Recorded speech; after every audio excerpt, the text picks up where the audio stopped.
Long before Manhattan became a symbol of urban power, the area was a wild, untamed landscape. Dense forests stretched for miles, rivers carved the land, and wildlife thrived in a balance shaped over millennia. Indigenous peoples, primarily Algonquian-speaking tribes such as the Lenape, called these lands home. They hunted, fished, cultivated crops, and managed natural resources with an intimate knowledge of the ecosystem. For thousands of years, these communities flourished in relative isolation, developing a rich cultural and social life that left a lasting imprint on the region. Everything changed when European explorers arrived. By the early 16th century, nations like Spain, France, and the Netherlands were competing for trade routes and territories in the New World. In 1524, Italian navigator Giovanni da Verrazzano, sailing for France, became the first European to enter what is now New York Harbor. He observed the bay's wide expanse and the islands scattered along its mouth, claiming the territory for France, although no permanent settlements followed. Nearly a century later, the Dutch would leave a lasting mark on the region. In 1609, Henry Hudson, an Englishman employed by the Dutch East India Company, set out to find a northern passage to Asia.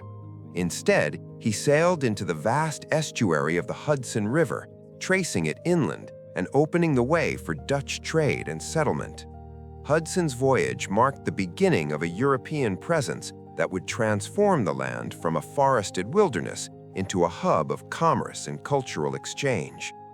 Initially, the Dutch presence consisted of small trading posts along the river and coastal areas. Don't forget to subscribe. It means a lot. Let's continue. Stretching from present-day Delaware to Cape Cod. The economy was almost entirely based on the fur trade, with goods exchanged between Europeans and Native Americans. In 1624, the Dutch West India Company sent the first families to establish permanent colonies. Settlers arrived first on what is now Governor's Island and were later distributed across strategic points, including the southern tip of Manhattan. There, a fort was built to protect the valuable fur trade. By 1625, Fort Amsterdam stood as the center of a new settlement, and around it grew a small town known as New Amsterdam, laying the foundation for the city that would eventually become New York. In 1626, Peter Minuit, the colony's director, famously purchased Manhattan from the local Lenape for goods valued at 60 guilders, roughly equivalent to $1,000 today. While the transaction is often romanticized, it reflected European notions of land ownership imposed on indigenous peoples who had long understood land in communal terms. Over the next decades, New Amsterdam's population grew slowly but steadily, reaching around 1,500 by the mid-17th century. The colony's growth was not without tension. Peter Stuyvesant, who took office after Minuit, imposed strict rules on commerce, religion, and public behavior. His attempts to centralize authority and restrict religious diversity earned him widespread resentment. Meanwhile, Europe's great powers were waging wars for maritime supremacy. England and the Netherlands clashed repeatedly in a series of conflicts that would determine control over trade and colonies. In anticipation of a potential attack, settlers constructed a defensive wall along the northern boundary of New Amsterdam in 1653. This wall would later inspire the name of Wall Street, though it offered little real protection. In 1664, an English fleet arrived, and without significant resistance, Stuyvesant surrendered. The English renamed the settlement New York in honor of the Duke of York, who later became King James II. Dutch control was briefly restored in 1673, only to be ceded permanently to England under the Treaty of Westminster in 1674. Under English rule, New York's economy expanded while Dutch cultural influence persisted.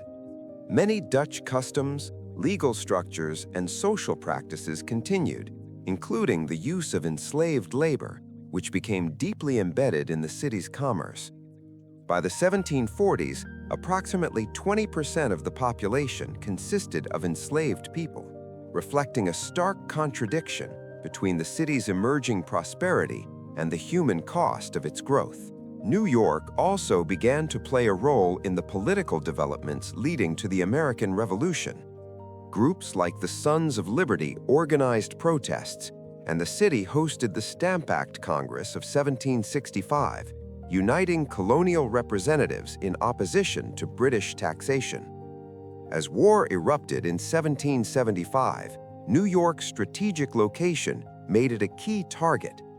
The Battle of Long Island in 1776 resulted in a decisive British victory, and the city remained under British occupation for much of the war, serving as a base for military operations across the colonies.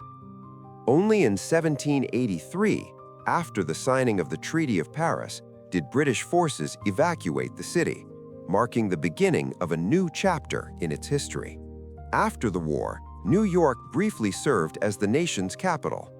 George Washington was inaugurated as the first president in 1789, taking the oath of office at Federal Hall on Wall Street. This period marked the city's emergence as a center of political influence, commerce, and culture. Early financial institutions, including the Bank of New York and later the New York Stock Exchange, established the city as a hub of trade. The construction of the Erie Canal in 1825 further transformed New York into the nation's premier port, linking the Atlantic Ocean with the Great Lakes and enabling the city to surpass rivals such as Boston and Philadelphia. The city's population swelled dramatically during the 19th century, fueled by waves of immigrants escaping poverty, persecution, and political upheaval in Europe and Asia. Irish, Italian, German, and later Chinese communities contributed to a vibrant, multicultural urban fabric. The abolition of slavery in New York State in 1827 brought additional freed African Americans into the city, enriching its cultural and social diversity.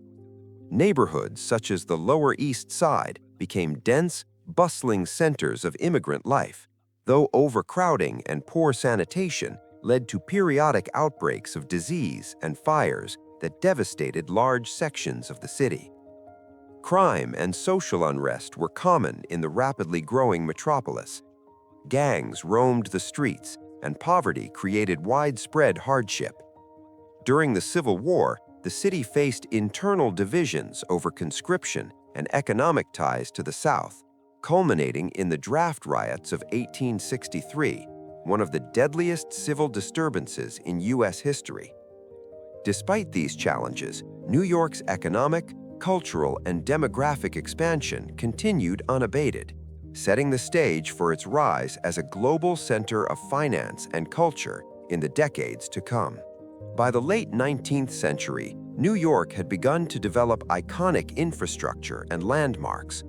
The Brooklyn Bridge, completed in 1883, connected Manhattan and Brooklyn, symbolizing the city's technological and engineering prowess. The Statue of Liberty, gifted by France in 1886, became a universal emblem of hope for the millions of immigrants arriving through Ellis Island, which opened in 1892 as the nation's primary immigration station. These developments reflected not only the city's growing economic might, but also its role as a gateway for new Americans seeking opportunity and freedom. The foundations of modern New York had been laid, though its transformation was far from complete. At the dawn of the 20th century, New York City was poised to enter an era of unprecedented growth. The completion of the subway system in 1904 revolutionized urban mobility, linking the city's boroughs and allowing residents to travel efficiently between work and home. Bridges such as the Williamsburg and Manhattan bridges, opened in the early 1900s, reinforced connections between Manhattan and surrounding neighborhoods, facilitating commerce and daily life. These engineering feats, along with the rapid rise of skyscrapers, transformed the city's skyline into a symbol of ambition and modernity. Architects competed to design taller and more impressive buildings, culminating in iconic structures such as the Chrysler Building and the Empire State Building, which epitomized New York's economic and architectural confidence. Cultural life in the city flourished alongside urban development.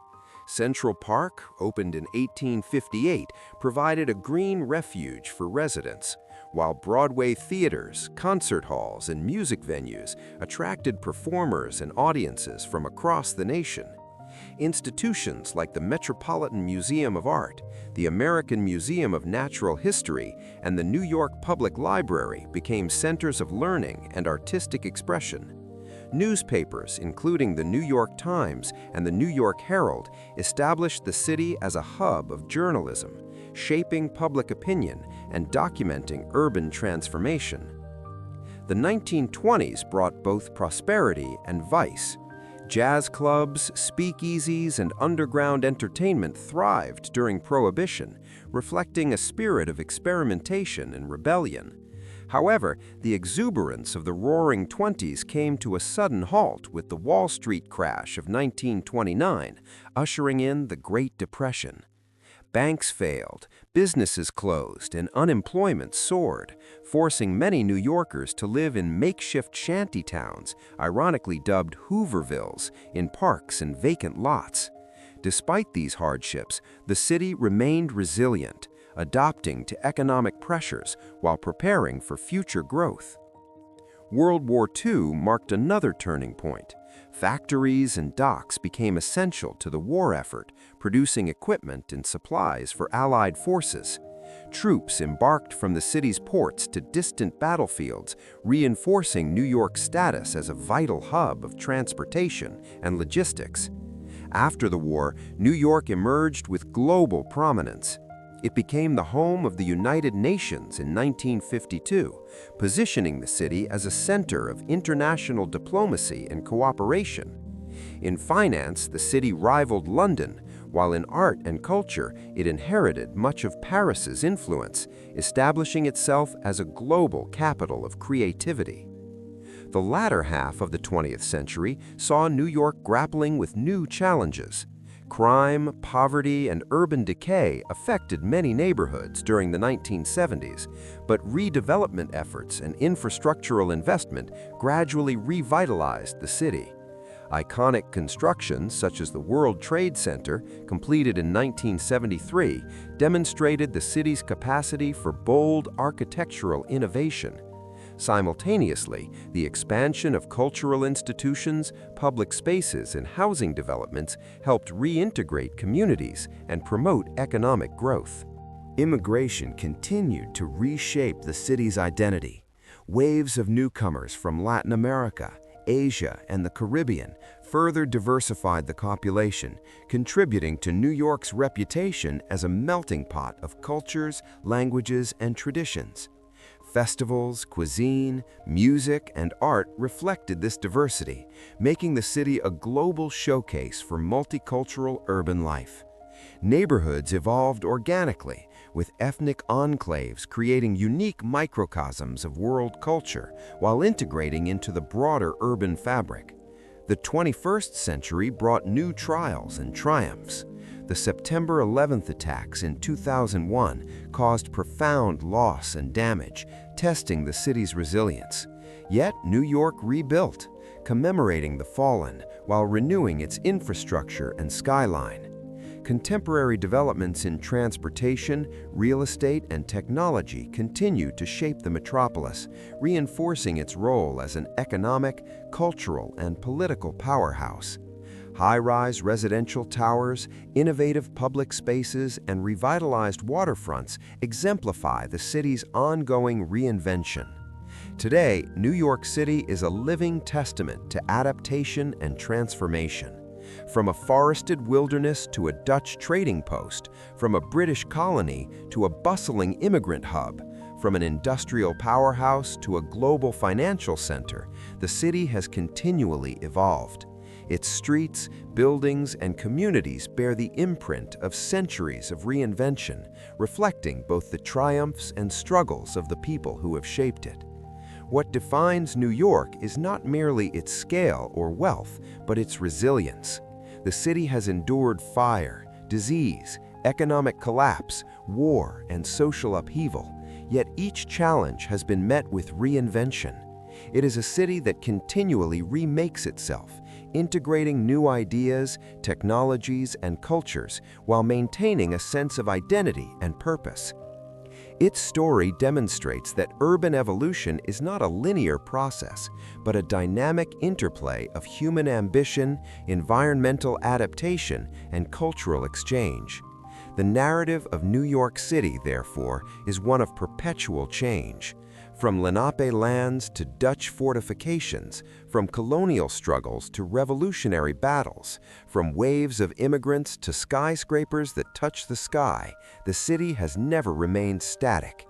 Every era adds layers of complexity, every generation leaves its mark, and yet the essence of New York, its energy, diversity, and capacity for reinvention remains constant.